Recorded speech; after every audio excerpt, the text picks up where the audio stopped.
মাত্র 2000 টাকা ঢাকা থেকে মাত্র কয়েক ঘন্টা দূরত্বে আপনারা এত সুন্দর রিসোর্টে টাইম স্পেন্ড করতে পারবেন, যেখানে আপনি নিজস্ব প্রাইভেট ভিলা এবং সুইমিং পুল থাকবে, যেখানে আপনি সারা দিন রাত ভরপুর সুইমিং করতে পারবেন এবং এর সাথে সাথে 4 বেলা ভরপুর খাওয়া দাওয়া এবং সাথে রাত্রে নিজে হাতে বারবিকিউ করা, horse riding, golfing, basketball, boat riding এবং নানান ধরনের অ্যাক্টিভিটিস এবং এরপরে সন্ধ্যাবেলা গরম গরম চার সাথে সাথে গানের আড্ডা, ফুল একটা ডে এবং নাইট আপনারা এনজয় করতে পারবেন। রাত্রেও এই ভিলাতে আপনি বড় ভাইদের সাথে বিভিন্ন ধরনের খেলা খেলতে পারবেন। এই রিসোর্টের এনভায়রনমেন্ট এবং প্রাকৃতিক ন্যাচারাল যে ভাইবসটা, সেই ভাইবসটা আমার কাছে একদমই অসাধারণ লাগছে। আসসালামু আলাইকুম, সবাইকে কেমন আছেন? আশা করি ভালো আছেন। আমরা ভালো আছি। সেদিন আমরা চলে গিয়েছিলাম কালমেঘা রিসোর্ট গাজীপুরে এবং সেখানে যাওয়ার পরে সেখানে যে এনভায়রনমেন্ট এবং যে লোকেশনটা আমার কাছে খুবই ভালো লাগছে। সেখানে আমরা ভাই ব্রাদাররা অনেকে মিলে গিয়েছিলাম। সেখানে আমরা একটা প্রাইভেট ভিলা এনে, যেটার সাথে একটা সুইমিং পুল থাকবে এবং সাথে হচ্ছে 4টা রুম থাকবে এবং 4 রুমে আপনার টোটাল 16 জন থাকতে পারবে এবং রুমগুলো বেশ ভালো বড় ছিল এবং সবগুলোর সাথে অ্যাটাচ ওয়াশরুম ছিল, বেড ছিল, জায়নামাজ, ফ্রিজ এবং যাবতীয় সকল জিনিস রুমের মধ্যে ছিল এবং ওয়াশরুমটাও বেশ নিট এন্ড ক্লিন ছিল। এরপরে ভিলাতে আমরা চেকিং করার সাথে সাথে আমরা ওয়েলকাম ড্রিঙ্কস দেওয়া হয় এবং ওয়েলকাম ড্রিঙ্কসটা বেশ মজার ছিল।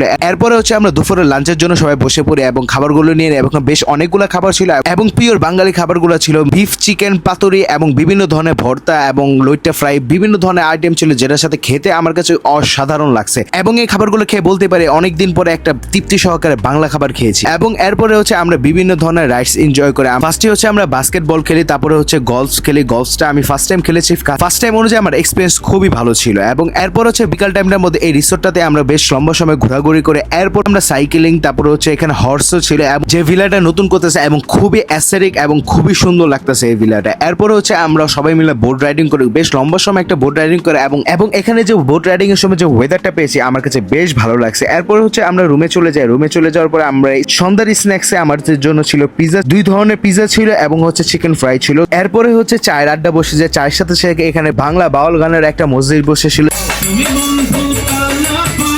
যে সেটাকে আমরা খুবই বেশি এনজয় করেছি। এরপর চলে যে আমরা সুইমিং পুল করতে এবং এখানে সুইমিং পুলটা আমার কাছে বেশ ভালো লাগছে এবং প্রাইভেট সুইমিং পুল হওয়ার কারণে আমরা বেশ লম্বা সময় আমরা ভাই ব্রাদাররা মিলে এখানে সুইমিং করেছিলাম এবং এখানে ছোট একটা সাকোজি আছে গরম পানি, যেটার কারণে আরো লং টাইম সুইমিং করা হয়েছে এবং লাস্টে বৃষ্টিটা আসার কারণে সুইমিং এর ফিল্ডটা এবং 100তে 100 লাগছে। আমরা সুইমিং করার অবস্থায় এখানে আমাদের বারবিকিউ গুলো প্রিপেয়ার হচ্ছিল। আমরা এরপরে হচ্ছে আমরা বারবিকিউ ডিনারে চলে যাই এবং বারবিকিউ গুলো প্রত্যেকটা আমার কাছে বেশ ভালো লাগছে এবং খুবই মজা এবং সফট ছিল।